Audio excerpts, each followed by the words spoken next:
Shalom Jemaat GKKA Banjarmasin, bersyukur kita masih berjumpa malam hari ini di dalam IT Class yang biasanya kita lakukan di gereja. Namun oleh karena situasi dan kondisi hari ini membuat kita harus melakukannya secara online. Tetapi kita bersyukur kita masih bisa punya kesempatan untuk belajar, dan biarlah kita gunakan kesempatan ini untuk boleh tetap belajar mengenal kehendak Tuhan. Mari sebelumnya kita berdoa.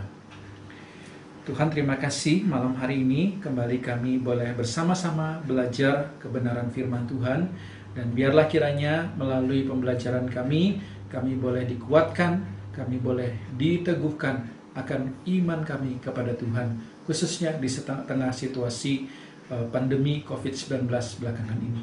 Terima kasih, kami serahkan pembelajaran kami malam hari ini ke dalam tangan Tuhan. Dalam nama Tuhan Yesus kami sudah berdoa. Amin. Nah saudara, malam hari ini kita akan belajar satu topik, yaitu tentang ketakutan, kekhawatiran, dan Allah yang berbicara. Nah Bapak Ibu Saudara, ketika kita bicara tentang ketakutan dan kekhawatiran, maka pertanyaannya, apakah ada orang di dunia ini yang tidak punya rasa takut dan tidak punya rasa khawatir? Saya akan memperlihatkan beberapa gambar, Bapak Ibu Saudara. Yang pertama kita bisa lihat gambar orang yang tidur di tebing yang curam, saudara. Ini tebing yang begitu tinggi dan dia santai di sana, saudara. Tentu dia tidak punya rasa takut akan jatuh atau khawatir bahwa penahannya itu tidak kuat, sehingga dia dengan tenangnya tidur di pinggir tebing.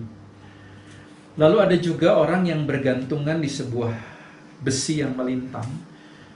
Dan tampaknya dari gambar ini kita lihat dia tidak punya ketakutan atau kekhawatiran, dia akan terjatuh dan mati. Atau kita lihat juga gambar orang yang naik perahu dan kemudian harus melewati arus sungai yang begitu deras.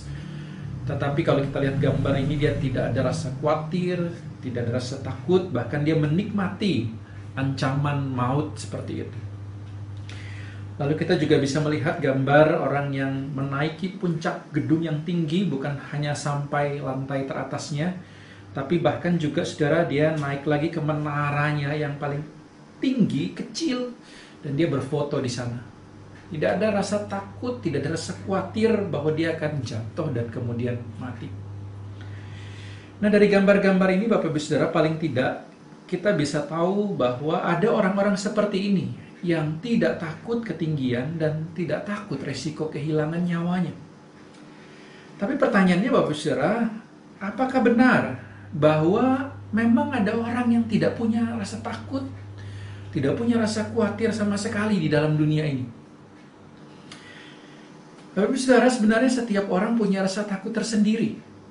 Bahkan orang yang paling berani sekalipun memiliki ketakutan dan kekhawatiran tersendiri.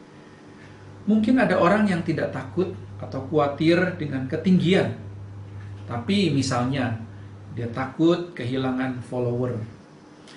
Beberapa waktu yang lalu ada berita seorang YouTuber yang karena takut kehilangan follower dan followernya sudah meninggalkan dia, yang subscribe ya. Dan dia begitu stres, begitu depresi, bahkan sampai ingin bunuh diri. Padahal di dalam channel YouTube-nya itu digambarkan dia itu adalah seseorang yang begitu berani, begitu kuat. Atau mungkin kita bisa mengenal orang-orang yang tidak takut kehilangan nyawanya sendiri, tapi dia takut kehilangan nyawa orang lain atau nyawa orang yang dia kasihi. Berapa sering kita mendengar seorang rela menyerahkan dirinya untuk ditangkap demi membebaskan keluarganya yang disandra. Padahal dia sendiri tidak takut mati, tetapi dia tidak sanggup kehilangan orang yang dia kasihi. Atau mungkin kita temukan bahwa ada orang yang tidak takut menghadapi bahaya kelaparan atau tidak khawatir kelaparan. Tapi yang dia khawatirkan, dia takutkan adalah keluarganya sendiri yang mengalami kelaparan. Kita temukan mungkin orang yang tidak takut menghadapi banyak orang, tetapi dia takut menghadapi kesendirian. Mungkin kita temukan orang yang tidak takut manusia, tapi dia takut setan. Mungkin kita temukan bahkan ada seseorang yang berbadan besar, yang tidak takut bahkan menghadapi 10 orang. Tetapi lucunya Bapak Ibu Saudara, mungkin dia takut kepada hewan seperti tikus, yang kalau ketemu, sekalipun menghadapi 10 orang dia berani, tapi berhadapan dengan hewan yang dia tidak suka, dia takuti, dia bisa lemas. Nah saudara, bahkan orang gila pun masih ada yang dia takuti. Tapi kalau sampai detik ini, saudara mengatakan bahwa saya tidak takut dan tidak pernah khawatir akan apapun juga, maka saudara saya katakan adalah manusia yang langka dan jarang sekali. Saudara, di tengah pandemi atau mewabahnya virus corona yang menyebabkan penyakit COVID-19 hari ini, tentunya juga menimbulkan perasaan ketakutan dan kekhawatiran banyak orang, bahkan termasuk kita, orang-orang percaya. Bahkan dalam sebuah wabah, seringkali yang jauh lebih banyak membunuh bukanlah wabah itu sendiri, melainkan ketakutan dan kekhawatiran yang berdampak pada banyak hal. Misalnya, karena khawatir, karena takut, tidak bisa makan, tidak punya stok makanan yang cukup, akhirnya menimbun bahan makanan, atau bahkan menimbun alat kesehatan. Sehingga hal ini justru membunuh orang lain yang membutuhkan. Atau misalnya Bapak Ibu Saudara, ketakutan yang lain, kekhawatiran yang lain yang justru menyebabkan imunitas tubuh atau daya tahan tubuh ini menurun oleh karena khawatir dan takutnya. Sehingga bukannya malah dia sehat, malah dia menyebabkan sakit. Bahkan kalau kita lihat sejarah di Eropa ketika wabah satu penyakit 100 tahun lalu yang disebut sebagai Black Death, ya. Ini satu wabah yang mirip sekali dengan corona hari ini, namun lebih dahsyat. Karena wabah itu dalam waktu singkat menewaskan jutaan manusia. Ketakutan menyebabkan terjadinya salah satunya adalah pembantaian massal, di mana sekelompok orang tertentu dicurigai karena merekalah wabah ini terjadi. Mereka dicurigai dan kemudian dibantai oleh kelompok yang lain.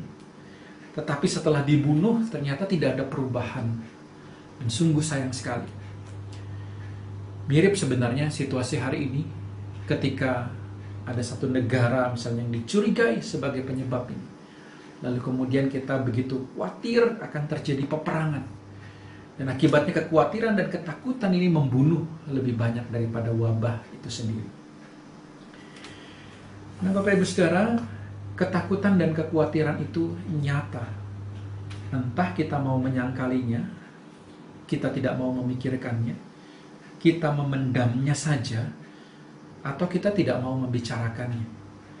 Namun hari ini saya mau mengajak saudara membicarakan tentang ketakutan dan kekhawatiran tersebut, bukan untuk semakin membuat kita takut atau semakin membuat kita khawatir, tapi saya mengajak saudara justru melihat satu hal yang mungkin terluput ketika kita merasakan ketakutan dan kekhawatiran, yaitu ada Allah, ada Tuhan yang berbicara kepada kita di dalam rasa takut, di dalam rasa khawatir kita. Bahkan justru di dalam ketakutan dan kekhawatiran tersebutlah Tuhan berbicara jauh lebih jelas kepada kita. Mari sama-sama kita buka bagian Alkitab yang terambil dari Matius pasalnya yang ke-6, ayatnya yang ke-19 sampai ayatnya yang ke-34. Janganlah kamu mengumpulkan harta di bumi. Di bumi ngengat dan karat merusakkannya dan pencuri membongkarnya, serta mencurinya. Tetapi kumpulkanlah bagimu harta di sorga. Di sorga ngengat dan karat tidak merusaknya, dan pencuri tidak membongkar serta mencurinya. Karena di mana hartamu berada, di situ juga hatimu berada. Mata adalah pelita tubuh. Jika matamu baik, teranglah seluruh tubuhmu. Jika matamu jahat, gelaplah seluruh tubuhmu. Jadi jika terang yang ada padamu gelap, betapa gelapnya kegelapan itu. Tak seorang pun dapat mengabdi kepada dua tuan, karena jika demikian, ia akan membenci yang seorang dan mengasihi yang lain. Atau ia akan setia kepada yang seorang dan tidak mengindahkan yang lain. Kamu tidak dapat mengabdi kepada Allah dan kepada Mammon. Karena itu aku berkata kepadamu, janganlah khawatir akan hidupmu dan apa yang hendak kamu makan atau minum. Dan janganlah khawatir pula akan tubuhmu, akan apa yang hendak kamu pakai. Bukankah hidup itu lebih penting daripada makanan dan tubuh itu lebih penting daripada pakaian? Pandanglah burung-burung di langit yang tidak menabur dan tidak menuai, dan tidak mengumpulkan bakal dalam lumbung, namun diberi makan oleh Bapamu yang di sorga. Bukankah kamu jauh melebihi burung-burung itu?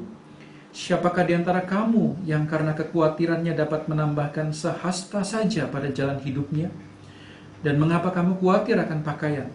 Perhatikanlah bunga bakung di ladang yang tumbuh tanpa bekerja dan tanpa memintal. Namun aku berkata kepadamu, Salomo dalam segala kemegahannya pun tidak berpakaian seindah salah satu dari bunga itu. Jadi jika demikian Allah mendandani rumput di ladang yang hari ini ada dan besok dibuang ke dalam api, tidakkah ia akan terlebih lagi mendandani kamu, hai orang yang kurang percaya? Sebab itu janganlah kamu khawatir dan berkata, apakah yang akan kami makan, apakah yang akan kami minum, apakah yang akan kami pakai?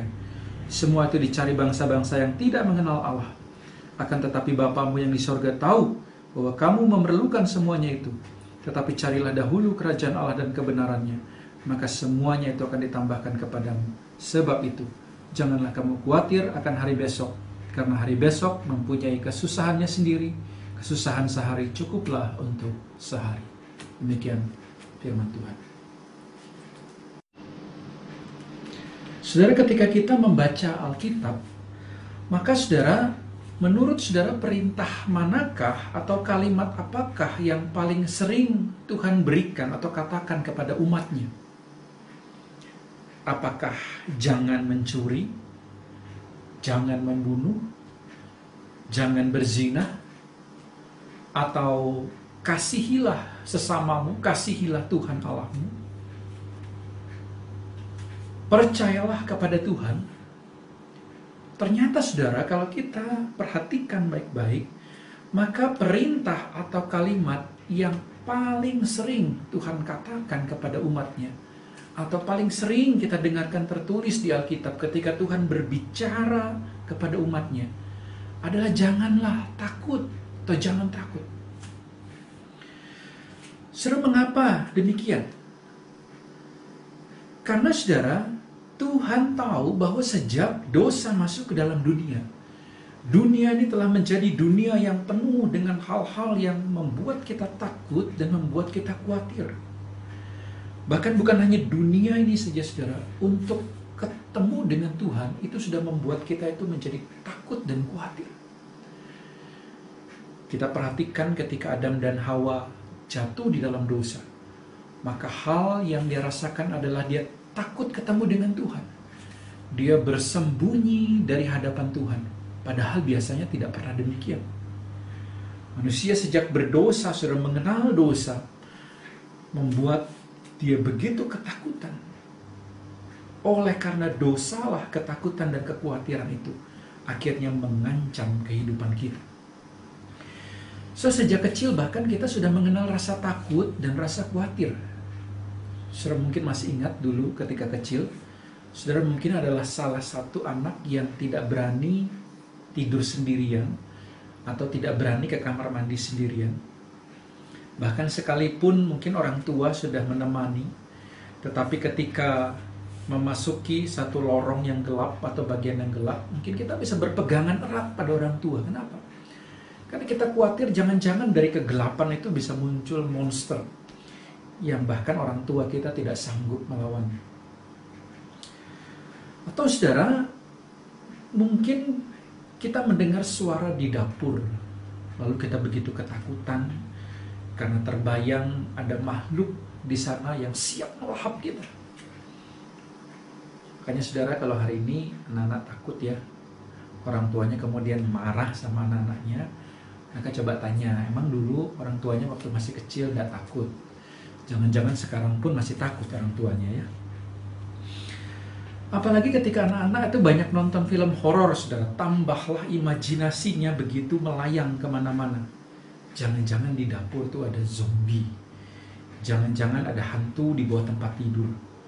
Dan orang tua seringkali bahkan memanfaatkan ketakutan anak-anak ini, bukan? Awas lu.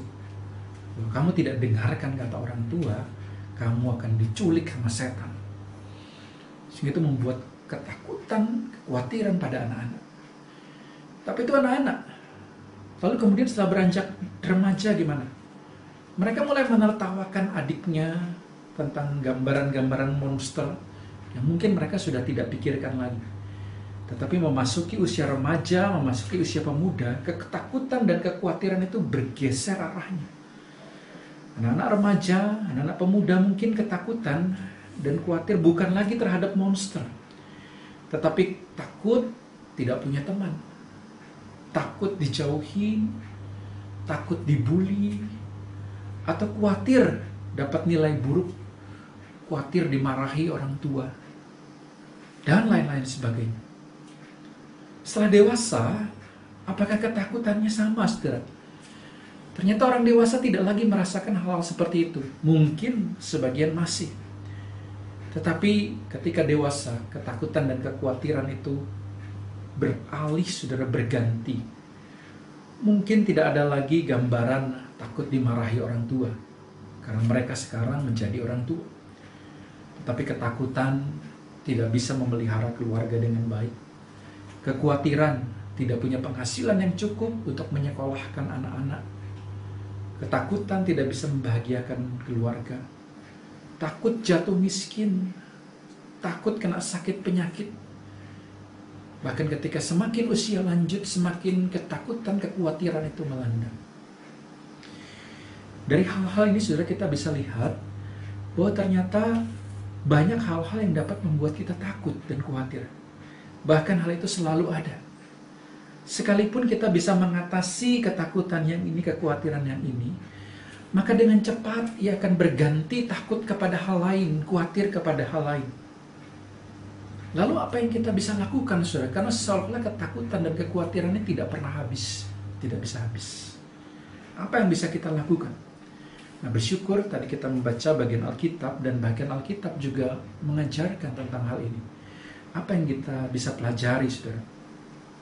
Yang pertama,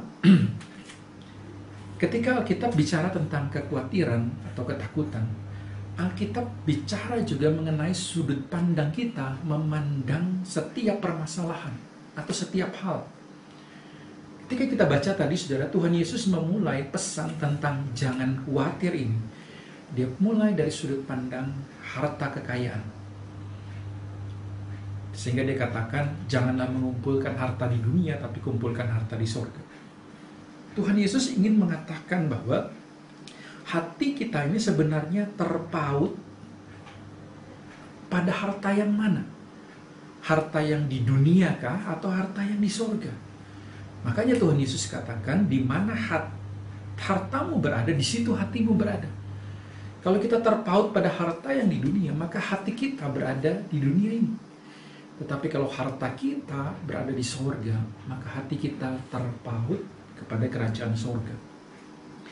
Sehingga, saudara, kalau orang yang hatinya terpaut pada harta di dunia, maka dia hidupnya tidak akan pernah tidak khawatir. Karena dia selalu memikirkan jangan-jangan harta ini ada yang mencuri. Kalaupun tidak ada yang mencuri, dia berhasil masukkan di dalam satu tempat yang aman. Kalau zaman dulu konteksnya dimasukkan ke dalam gudang rahasia, atau kemudian dikubur di dalam tanah supaya orang tidak tahu. Tetapi sekalipun begitu, tidak bisa menghindari yang namanya karat dan ngengat atau hewan-hewan yang bisa masuk melalui celah-celah gudang. Nah, kalau hari ini bagaimana, saudara? Sudah lebih canggih, lebih aman kita simpan uang di bank. Tapi bukankah masih tetap bisa juga dicuri orang, dikorupsi, atau dihack orang, saudara? Beberapa berita belakangan, aplikasi yang katanya bahaya, kalau nanti dihack, uang kita di bank bisa dikuras habis. Padahal sudah nabung di bank, tapi tetap saja masih bisa dicuri orang. Tapi kalau kita terpaut pada harta kita yang di sorga, hati kita berada di sana, maka kita tidak akan khawatir. Karena tidak ada yang bisa membongkar dan tidak ada yang bisa mencuri, bahkan karat tidak bisa merusakkan. Sehingga saudara, ketika bicara tentang kekhawatiran, sebelumnya Tuhan Yesus bicara tentang bagaimana kita memandang. Ia bicara tentang mata. Mata adalah pelita tubuh. Jika mata kita terang, maka teranglah tubuh. Jika mata kita gelap, maka gelaplah tubuh kita. Apa maksudnya ini saudara? Ini bicara tentang bagaimana kita melihat segala sesuatu. Jika kita melihat dengan tepat, kita melihat dengan terang, maka teranglah saudara kehidupan saudara. Tapi kalau cara kita memandang adalah mata kegelapan, maka gelaplah saudara kehidupan kita. Ini artinya saudara, kita diajak untuk melihat dengan jelas apa sebenarnya yang jadi permasalahan atau sumber kekhawatiran dan ketakutan kita. Sehingga kita dapat dengan jelas pula mendengar suara Tuhan yang berbicara. Seringkali saudara, kita ini hanya merasakan, saya ini ketakutan, saya ini khawatir, jantung saya berdebar, tangan saya basah gitu, keringat saya bercucuran, saya ketakutan, saya khawatir, saya lemas. Tapi kita tidak tahu apa yang membuat kita takut atau membuat kita khawatir. Sehingga saudara, kita tidak bisa mendengar suara Tuhan yang jelas berbicara tentang ketakutan itu, karena kita tidak tahu kita takut karena apa. Oleh karena itu saudara, mari kita sebelum kita mendengar suara Tuhan, mari kita lihat dulu apa sebenarnya yang kita takutkan atau kita khawatirkan. Sebelum kita mendengar suara Allah berbicara dalam ketakutan dan kekhawatiran kita, mari kita kenali dulu kekhawatiran dan ketakutan kita. Apa yang menjadi ketakutan dan kekhawatiran saya? Apa yang dikatakan oleh ketakutan dan kekhawatiran saya? Ketakutan dan kekhawatiran saudara bisa jadi bicara bahwa saya atau Anda di dalam bahaya. Bahaya mengancam di mana-mana. Bukankah ini saudara yang dikatakan oleh ketakutan dan kekhawatiran? Engkau dalam bahaya besar. Hidupmu dalam bahaya. Kalau hari ini saudara, kita dalam bahaya, mau keluar rumah, takut. Jangan-jangan di depan pintu pagar virus sudah menunggu kita. Kita begitu takut, begitu khawatir. Ketemu orang yang biasanya kita begitu senang ketemu orang ya, salaman, menjabat mereka. Tapi sekarang ketemu orang penuh dengan kecurigaan. Kita takut, kita khawatir, jangan-jangan dia bawa virus. Bahkan bukan hanya orang, saudara, keluarga sendiri kalau datang ketemu itu bisa-bisa kita ketakutan, saudara. Jangan-jangan dia bawa virus. Atau kalau kita tidak khawatir mereka membawa virus, kita khawatir terhadap diri kita sendiri, kita takut. Jangan-jangan saya ini membahayakan orang lain. Saya membuat orang lain bisa meninggal. Sehingga saudara, ketakutan dan kekhawatiran itu berbicara secara keras kepada kita. Kamu dalam bahaya atau kamu membahayakan orang lain. Hidupmu di dalam bahaya. Lalu kita mulai berpikir, bagaimana nanti kalau saya kena penyakit ini? Apa yang terjadi? Bagaimana kalau kemudian saya sakit, saya harus masuk ke rumah sakit, saya dikarantina? Bagaimana kalau saya meninggal? Betapa berbahayanya hidup ini. Betapa mengancamnya hidup ini. So, sebenarnya bukan hanya corona, saudara, yang berbicara keras. Tetapi kalau kita begitu takut, saudara, kita keluar jalan saja, kita tuh begitu khawatir. Jangan-jangan di tikungan sana ada mobil yang kencang lalu menabrak kita. Ketika kita naik pesawat, kita bisa begitu takut, begitu khawatir. Jangan-jangan ini tadi pilotnya semalam habis mabuk. Jangan-jangan pesawat ini tidak dicek dengan baik. Sehingga ketakutan itu berbicara selalu, saudara, kamu dalam bahaya. Kamu dalam ancaman. Nyawamu terancam bahaya. Saudara, inilah yang didengarkannya di telinga kita, di dalam hati kita, bahwa kamu dalam bahaya. Saudara, yang kedua, ketakutan mungkin juga bicara tentang saya yang rentan. Rentan atau mudah sekali, saudara ya. Rentan itu artinya lemah, mudah sekali dihancurkan. Ini bicara saudara, ketakutan mengatakan kepada saya, kekhawatiran mengatakan kepada saya bahwa engkau tidak punya kekuatan untuk mempertahankan diri kamu. Bagaimana saya bisa mempertahankan diri saya? Oke, begitu banyak bahaya. Tetapi sanggupkah saya menghadapi bahaya itu? Sanggupkah saya melindungi diri saya? Sanggupkah saya melindungi keluarga saya? Oke, saya pakai masker, tapi apakah saya punya cukup uang untuk terus menyediakan masker? Saya begitu rentan, bahkan sekalipun pakai masker, itu pun tetap bisa tertular. Apakah saya punya cukup uang untuk menghidupi keluarga saya? Apakah saya cuma punya cukup bahan makanan? Apakah pekerjaan saya bisa bertahan untuk melindungi diri saya dan keluarga? Sehingga ketakutan dan kekhawatiran itu mulai berbicara, kamu tidak punya kekuatan untuk melindungi dirimu. Kamu tidak sanggup berbuat apa-apa. Kamu akan dihancurkan, kamu akan dikalahkan. Hartamu, kekuatanmu tidak ada gunanya. Bukankah itu saudara yang dikatakan oleh ketakutan dan kekhawatiran? Bahwa engkau tidak berdaya, engkau begitu rentan untuk dikalahkan, dihancurkan.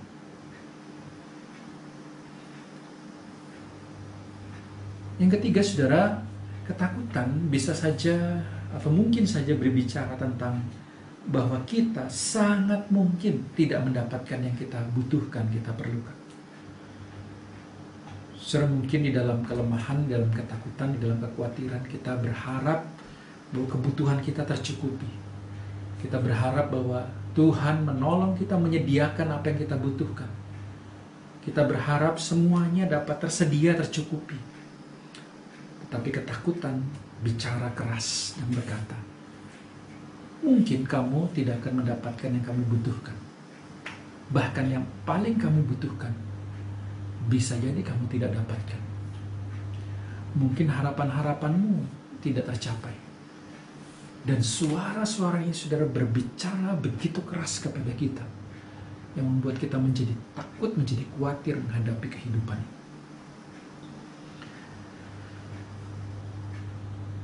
Atau yang berikutnya saudara, ketakutan dan kekhawatiran mungkin saja bicara tentang bahwa saya sendirian dan merasa tidak ada yang peduli dengan saya.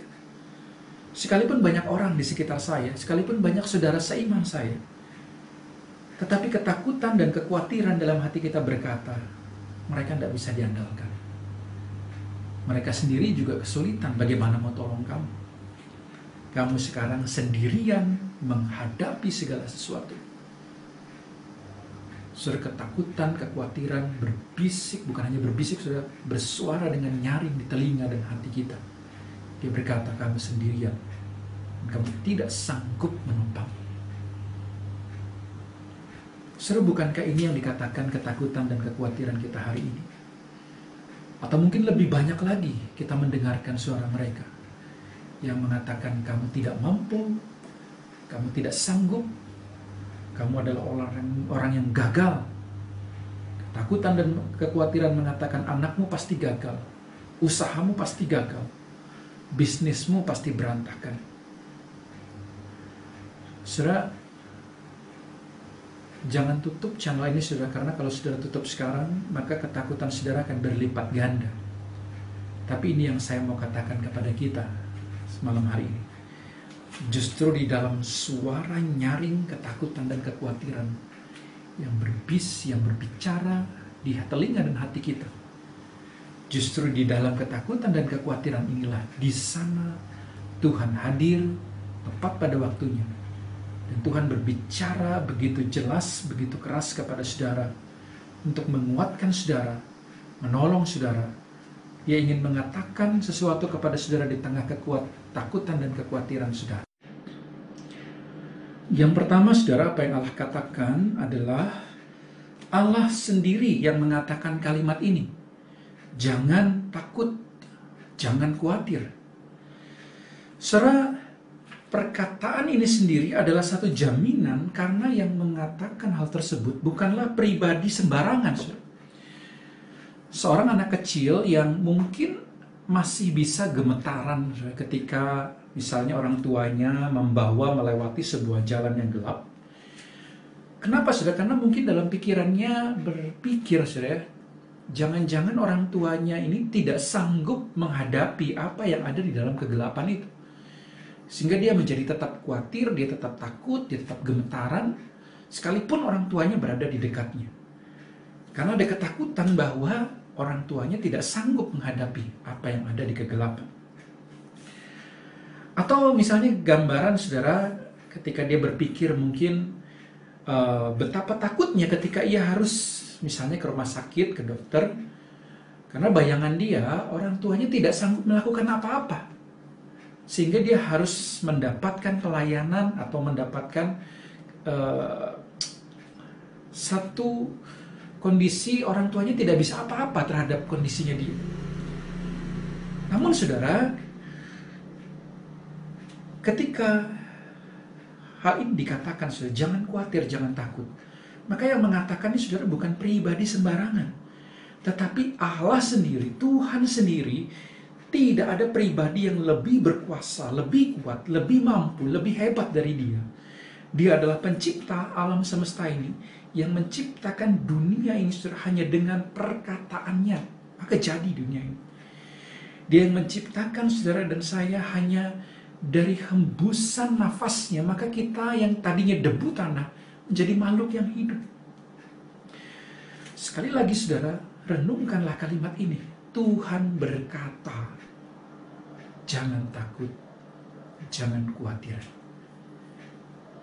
Saudara, bukankah ini sebuah kalimat yang seharusnya meneduhkan kita, menguatkan kita? Karena pribadi yang maha dahsyat dan penuh kuasa itu mengatakan, jangan khawatir, jangan takut. Tidak ada satupun pribadi yang sanggup, saudara, mengalahkan pribadi. Sehingga ketika Tuhan sendiri berkata, jangan takut, jangan khawatir, ini adalah satu kalimat yang betul-betul menenangkan jiwa kita. Karena kita sadar siapa yang mengatakannya. Bertahun-tahun yang lalu, saya punya pengalaman yang membuat saya ketakutan dan khawatir akan hidup saya. Karena saya baru kehilangan pekerjaan saya. Waktu itu belum jadi hamba Tuhan saya. Kemudian saya bersama teman saya yang juga kehilangan pekerjaan. Teman saya berkata, "Dan dosa khawatir, kita cari kerjaan lagi." Namun saudara, setelah beberapa minggu kami tidak dapat kerjaan. Saya bilang, bagaimana saya tidak khawatir? Yang mengatakannya saja sendiri tidak punya pekerjaan. Sungguh beda kan, saudara, ketika yang mengatakan itu adalah pribadi yang punya pekerjaan. Ketika dia adalah seorang bos, seorang pimpinan perusahaan, lalu dia berkata kepada kita, kamu tidak usah khawatir tentang pekerjaan. Kita bisa begitu yakin, saudara, karena dia yang memiliki pekerjaan. Sehingga, saudara, ketika kita mendengar kalimat jangan khawatir, jangan takut, saudara, ini adalah perkataan dari Tuhan sendiri yang memiliki hidup kita. Sehingga ketika Tuhan katakan jangan khawatir akan hidupmu, Dialah pemilik hidup itu, saudara. Sehingga seharusnya ini menenangkan kita, meneduhkan kita. Karena yang berbicara bukan saya, bukan orang lain, bukan manusia, tetapi Tuhan sendiri berbicara kepada kita. Jangan kau khawatir akan hidup. Saudara, Ia yang menciptakan kita, Ia yang menumbuhkan bahan makanan yang akhirnya kita bisa olah menjadi makanan. Ia yang menciptakan bahan untuk membuat pakaian kita, sehingga akhirnya kita bisa membeli atau memiliki pakaian. Ia yang berkata di dalam Alkitab tadi, saudara, yang memberi makan burung. Ia yang memelihara rumput di padang. Terlebih kita, saudara, Dia katakan jangan khawatir, engkau lebih berharga daripada burung dan daripada rumput. Saudara, pribadi inilah yang mengatakan pada kita jangan khawatir. Sehingga saudara, biarlah ketika kita sadar yang berkata jangan takut, jangan khawatir itu adalah Tuhan. Ini adalah satu perkataan yang menguatkan kita hari ini. Apakah engkau takut akan kondisi ekonomi keluargamu? Tuhan berkata, jangan takut, jangan khawatir. ada Tuhan di sini yang mengerti pergumulan kamu. Apakah engkau takut, engkau khawatir akan kondisi kesehatanmu? Tuhan berkata, jangan kau khawatir, jangan kau takut, karena ada Tuhan di sini yang bersama-sama dengan engkau. Saudara, ada kekuatan, ada penghiburan di balik kalimat-kalimat ini, saudara. Sekalipun mungkin, saudara, yang kita harapkan itu berbeda dengan apa yang Tuhan berikan. Kecenderungan kita, saudara, seringkali ketika kita dalam situasi yang sulit, ekonomi yang sulit, kita seringkali berharap Tuhan menjawab doa kita dengan memberikan apa yang kita inginkan, kita mau. Ketika kita punya hutang, kita berharap Tuhan menjawab dengan Tuhan memberikan uang. Entah melalui orang, entah melalui siapapun, kita dapat uang, kita bisa bayar hutang kita. Atau ketika kita sakit, kita mengharapkan Tuhan memberikan kita kesembuhan. Namun saudara, seringkali cara Tuhan menguatkan kita berbeda. Terkadang Dia menguatkan kita dengan memberikan kita sukacita, dengan memberikan kita kekuatan, dengan memberikan kita pengharapan melalui kesulitan-kesulitan yang ada. Tapi saudara, itu tidak menghalangi kita untuk bersukacita karena Tuhan bersama-sama dengan kita. Saudara, di dalam kehidupan rumah tangga, saudara tentu paham ya, lebih baik bersama, bukan masalah tempatnya, tapi yang penting bersama dengan siapa. Bukan masalah kita berada di tempat yang biasa saja, bahkan hari ini kita di rumah, tetapi yang penting kita bersama dengan siapa. Kita bersama dengan keluarga, orang yang kita kasihi, nah itu menenangkan kita, meneduhkan kita. Apalagi ketika kita yakin Tuhan bersama-sama dengan kita, itu akan meneduhkan kita. Yang kedua, saudara, ketika kita melihat Alkitab berbicara, saudara, dan Tuhan berbicara, maka kita diajak untuk mengenal cara Allah bekerja. Saudara, ketakutan dan kekhawatiran seringkali muncul karena kurangnya pengetahuan dan pemahaman kita. Misalnya, saudara, kita takut uang kita hilang di bank oleh karena kita tidak tahu atau tidak paham bagaimana cara uang kita dikelola dan undang-undang apa saja yang ada untuk melindungi kita. Sehingga bisa saja karena kita tidak tahu, ya jangan-jangan nanti ada yang mencuri uang saya di bank. Padahal saudara, kalaupun bank itu dicuri atau uangnya dicuri, saudara, uang Anda saudara tetap aman. Yang rugi itu banknya. Kalau kita mengerti sistem perbankan, maka kita tidak khawatir uang kita di bank. Atau saudara, sekarang ada yang namanya perlindungan nasabah dari OJK ya. Jadi dana kita itu dijamin oleh pemerintah. Saudara, kita juga menjadi khawatir akan pendidikan anak-anak kita karena kurangnya pengetahuan kita tentang siapa gurunya atau apa yang diajarkan di sekolah. Sehingga saudara, misalnya kita tidak kenal gurunya itu siapa, apa yang diajarkan, kita khawatir akan pendidikan anak-anak kita. Tapi kalau kita tahu siapa gurunya, apa yang diajarkan di sekolahnya, lalu kita melihat perkembangan dari anak kita sendiri, maka kita menjadi tidak khawatir dan tidak takut akan perkembangan pendidikannya. Atau misalnya saudara, kita bisa ambil contoh seorang yang melihat ular berwarna hitam berjalan gitu ya. Nah, bagi kita saudara ini menakutkan. Tapi bagi seorang pecinta ular, ini saudara sesuatu yang menyenangkan. Karena dia tahu jenis ular yang berbahaya mana, yang tidak berbahaya yang mana. Dan sekalipun berbahaya, dia tahu cara memperlakukannya. Sehingga dia tidak khawatir, dia tidak takut. Jadi saudara, bagaimana mengatasi ketakutan dan kekhawatiran kita, bahkan hari ini, adalah dengan cara mengenal cara Tuhan bekerja di dalam ketakutan dan kekhawatiran kita. Yang pertama saudara, cara Tuhan bekerja itu bisa jadi secara diam-diam. Misalnya saudara ya, kita tidak menyadari apa yang Tuhan lakukan, namun kita menikmati pemeliharaan Tuhan, menikmati cara Tuhan bekerja. Misalnya, Ia mengatur jarak bumi ini saudara, sehingga bumi tetap berputar pada porosnya. Kita sadar nggak? Nggak sadar saudara. Tetapi siapakah yang mengatur bumi ini supaya tetap pada porosnya? Bayangkan saudara, kalau bumi ini tidak berputar pada porosnya, saudara, maka yang terjadi, iklim akan kacau dan terjadi bencana alam. Misalnya saudara, Tuhan mengatur supaya jarak matahari dan bumi tepat. Bayangkan saudara, kalau ini tidak diatur oleh Tuhan, maka betapa panasnya bumi dan bumi akan terbakar. Itu terjadi kiamat, saudara. Sehingga tanpa sadar sebenarnya Tuhan bekerja secara diam-diam atau tidak kita sadari, Dia sedang melindungi kita dan memelihara kita. Bukan hanya itu saudara, bahkan dalam kehidupan sehari-hari bukan? Banyak pertolongan Tuhan yang kita tidak sempat doakan sebenarnya. Kita belum sempat minta, Tuhan sudah kasih. Pernah saudara punya pengalaman, saudara kehabisan uang, belum sempat berdoa saudara. Datang berkat gitu ya, datang langganan, datang customer, sehingga uang kita kembali tercukupi. Belum sempat kita berdoa. Tanpa sadar, Tuhan menggerakkan hati orang-orang untuk datang bekerja sama dengan kita. Bukankah sering sudah kita alami karya Tuhan ini yang tanpa kita sadari? Belum sempat kita minta pertolongan, Dia sudah menolong kita lebih dulu. Namun saudara, ada masanya Tuhan itu bekerja di saat-saat terakhir. Misalnya saudara, kalau kita lihat di kisah Alkitab, kisah Keluaran, bagaimana saudara kita lihat gambaran bangsa Israel ketika keluar dari tanah Mesir.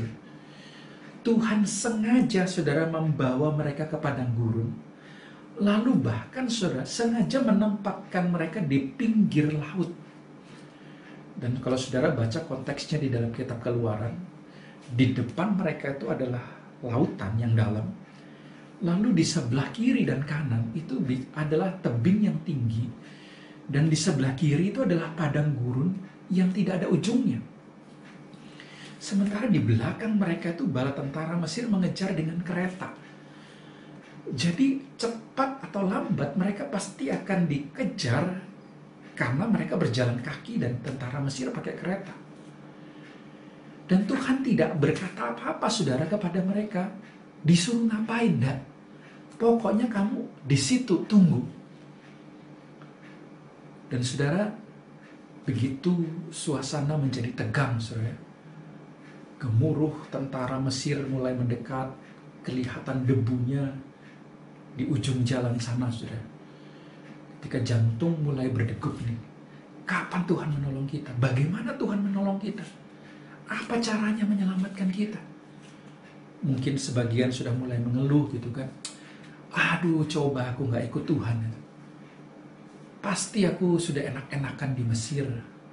Coba aku gak ikut barisan ini keluar dari tanah Mesir. Mungkin aku sudah enak-enak makan di Mesir sekalipun jadi budak. Lebih baik mati di Mesir daripada mati di padang gurun. Saudara, Tuhan seolah-olah membiarkan mereka di dalam ketakutan, di dalam pergumulan. Dan apa yang terjadi saudara di detik-detik terakhir, begitu dekat tentara Mesir, maka Tuhan memerintahkan Musa untuk memukulkan tongkatnya dan laut terbelah saudara. Saudara, saya bayangkan saudara, seandainya Tuhan mengatakan ini lebih cepat saudara. Laut itu terbelah lebih cepat. Tentu mereka akan menyeberang lebih cepat dan jarak mereka jauh. Tentara Mesir mungkin tidak kejar mereka saudara. Tetapi Tuhan sengaja menempatkan mereka begitu dekat jaraknya, sehingga seolah-olah tentara Mesir ini masih punya kesempatan untuk kejar mereka. Dan detik-detik terakhir saudara, ketika bangsa Israel sudah naik ke seberang, maka pas saat itu juga seluruh tentara Mesir itu berada di tengah-tengah lautan ini. Dan ketika lautan itu tertutup, maka seluruh bala tentara Mesir lenyap di dalam lautan. Nah saudara, dari sini kita bisa lihat bagaimana pertolongan Tuhan itu bisa pada detik-detik terakhir yang tidak kita pernah sangka saudara. Ini cara Tuhan bekerja. Terkadang Dia bekerja sebelum kita membutuhkan pertolongan. Sebelum kita susah, sebelum kita bergumul, Dia sudah berikan kita pertolongan. Sehingga kita tidak sempat merasakan kesulitan pergumulan. Tetapi terkadang saudara, dia menolong kita, dia bekerja di detik-detik terakhir, justru di saat yang menegangkan, di saat kita berdegup kencang, bergumul, Tuhan kapan pertolonganmu datang? Dan di saat yang tepat, dia menyelamatkan kita, saudara. Saudara, kalau kita tahu cara Allah bekerja bisa seperti ini, maka kita juga tidak akan khawatir, saudara. Tentang pertolongan Tuhan pasti datang tepat pada waktunya. Keselamatan dari Tuhan pasti datang tepat pada waktunya. Namun saudara, ada juga cara Tuhan bekerja yang dikatakan oleh Alkitab itu ketika harapan itu sudah pupus, sudah tidak ada. Saya ingat kisah Lazarus ketika Tuhan diminta datang di detik-detik terakhir. Lazarus sudah mau mati. Lalu datanglah saudaranya Lazarus bilang, Tuhan tolong, kalau engkau katakan Lazarus itu sembuh, dia pasti sembuh. Dia ini sudah sekarat, sudah mau mati. Datanglah Tuhan. Tapi Tuhan menunda. Lalu kemudian Tuhan datang, 3 hari sesudah Lazarus meninggal. Lalu apa yang terjadi, saudara? Keluarganya datang menyambut Tuhan sebelum mereka sampai ke rumah. Mereka bilang, sudah kamu tidak usah repotkan guru, tidak usah repotkan Tuhan. Lazarus sudah meninggal. Sudah tidak ada harapan lagi, sudahlah tidak usah. Seolah-olah mereka mengatakan, Tuhan, kau sudah terlambat Tuhan. Engkau telat kalau mau tolong. Seharusnya engkau tolong itu 3 hari yang lalu. Sekarang sudah terlambat. Nah, saudara, menarik juga kalau kita lihat di Alkitab. Tuhan bekerja itu bukan hanya sebelum atau di detik-detik terakhir. Bahkan, saudara, di saat manusia katakan sudah tidak ada harapan. Yang berikutnya, saudara, yang terakhir, cara Tuhan bekerja adalah Tuhan bekerja itu sesuai dengan kehendak dan rencananya yang sempurna. Saudara, terkadang apa yang dirancangkan Tuhan tidak sesuai dengan rancangan kita. Apa yang direncanakan oleh Tuhan tidak sama dengan rencana kita. Makanya ada ayat yang katakan, sejauh bumi dari langit, demikianlah rancanganmu dari rancanganku. Ini bukan berarti, saudara, setiap rancangan kita itu berlawanan dengan rencana Tuhan. Bukan sih. Tetapi ini bicara tentang kebijaksanaan, bicara tentang perhitungan, bicara tentang pertimbangan. Maka tidak ada yang mengalahkan rancangan atau kebijaksanaan Tuhan. Sehingga saudara, ketika kemudian Allah bekerja sesuai dengan rancangannya yang sempurna dan itu berbeda dengan yang kita rancangkan, maka saudara, kita tahu bahwa yang terjadi itu adalah yang paling baik, yang terbaik, karena sang perancangnya adalah Tuhan sendiri. Saudara, kalau rancangan Tuhan yang terjadi itu berarti yang terbaik. Tapi kalau misalnya rancangan kita yang terjadi, berarti saudara, kita merancang lebih baik daripada Tuhan.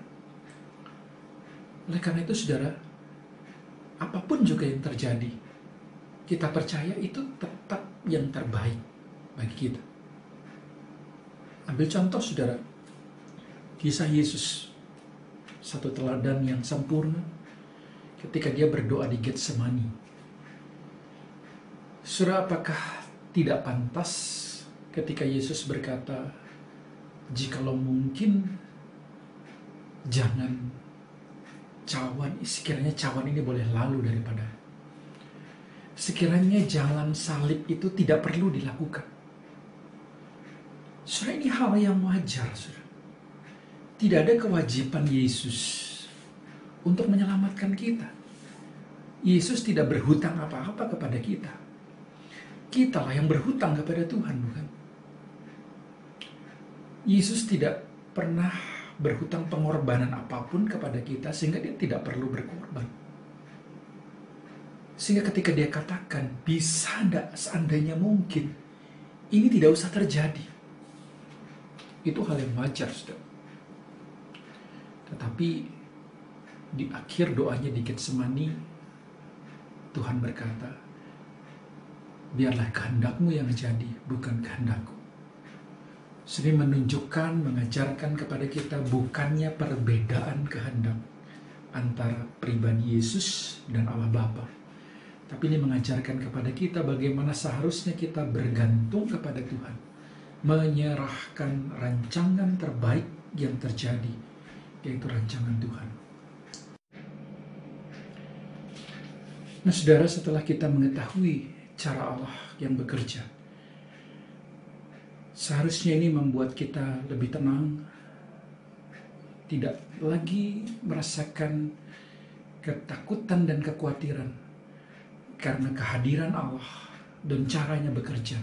Semakin kita pahami dan semakin kita kenal. Oleh karena itu saudara, ketika tadi kita membaca di awal dikatakan, jikalau engkau memandang burung-burung di udara dan rumput di padang, bagaimana kita lihat mereka tidak ada yang memberi makan. Bunga atau rumput di padang tidak ada yang memelihara, tapi Tuhan pelihara mereka. Terlebih kita, saudara. Ini menunjukkan bahwa Tuhan akan bekerja dengan caranya, sesuai dengan rancangannya yang terbaik bagi kita semua. Nah setelah itu saudara, apa yang bisa kita lakukan? Kita dihadapkan pada dua pilihan. Ibarat kita berjalan dan kita menemukan dua cabang. Ketika kita di dalam ketakutan, di dalam kekhawatiran, maka ke arah manakah kita berlari? Yang satu, Tuhan membuka tangannya dan berkata kepada kita, jangan khawatir, jangan takut, aku di sini bersamamu. Sementara ya di sudut yang lain, di jalan yang lain, mamon, kekuasaan dunia ini, harta duniawi, berkata kepada kita, jangan takut, jangan khawatir, aku di sini siap memelihara. Namun kita tahu bersama saudara, harta dunia, kekuasaan dunia tidak sebanding dengan kuasa Tuhan. Sehingga hari ini ketika kita khawatir, ketika kita takut, kemanakah kita akan berlari, saudara? Firman Tuhan mengingatkan kepada kita, ada Tuhan yang sedia menguatkan kita, menghibur kita, menopang kita. Saudara, di bagian ini dikatakan saudara ya, di dalam ayatnya yang ke-31, 32 dan seterusnya. Sebab itu janganlah kamu khawatir dan berkata, apakah yang akan kami makan, apakah yang akan kami minum, apakah yang akan kami pakai. Semua itu dicari bangsa-bangsa yang tidak mengenal Allah. Akan tetapi Bapamu yang di sorga tahu bahwa kamu memerlukan semuanya itu. Tapi carilah dahulu kerajaan Allah dan kebenarannya, maka semuanya itu akan ditambahkan kepadamu. Sebab itu janganlah kamu khawatir akan hari besok, karena hari besok mempunyai kesusahannya sendiri. Kesusahan sehari cukuplah untuk sehari. Saudara, Tuhan mengingatkan kepada kita bahwa Tuhan tahu kita membutuhkan semuanya itu. Tuhan tahu kita membutuhkan keamanan. Tuhan tahu kita membutuhkan makanan sehari-hari. Tuhan tahu kita membutuhkan pekerjaan untuk menopang kehidupan kita. Tetapi Tuhan berkata, carilah dahulu kerajaan Allah dan kebenarannya. Kenallah dulu Tuhan. Sehingga ketika kita mengenal Tuhan, paham cara kerjanya, kita menjadi tidak khawatir dengan apapun juga. Hari ini saudara, mungkin kita khawatir dengan pekerjaan kita, mungkin kita khawatir dengan usaha kita, mungkin kita takut apa yang akan terjadi ke depannya. Namun saudara, ketika kita mengenal Tuhan yang tidak pernah meninggalkan kita, dan Dia bekerja dengan rancangannya sesuai waktu dan kehendaknya, maka kita akan punya kekuatan untuk menjalani hari esok. Kita punya pengharapan akan hari esok, karena Tuhan bersama-sama dengan kita. Saudara, di tengah masa pandemi ini, di tengah banyak kekhawatiran yang disebar oleh dunia, di mana ketakutan dan kekhawatiran berbicara keras, marilah kita memilih mendengar suara Tuhan yang dengan keras juga berbicara kepada kita. Janganlah engkau khawatir akan hidup. Percayalah kepada Tuhan bahwa Dia tidak pernah meninggalkan kita. Dia akan menolong kita melalui segala sesuatu. Bahkan sekalipun itu berat, itu sulit, tapi Tuhan bersama-sama dengan kita. Itu yang menguatkan kita menjalani segala sesuatu. Mari kita berdoa. Terima kasih ya Tuhan untuk firman-Mu yang kami pelajari hari ini. Biarlah kami tetap punya keyakinan di dalam Tuhan, bahwa Tuhan bekerja, senantiasa bekerja. Bahkan di dalam ketakutan dan kekhawatiran kami, Tuhan hadir di sana. Tuhan selalu hadir tepat pada waktunya.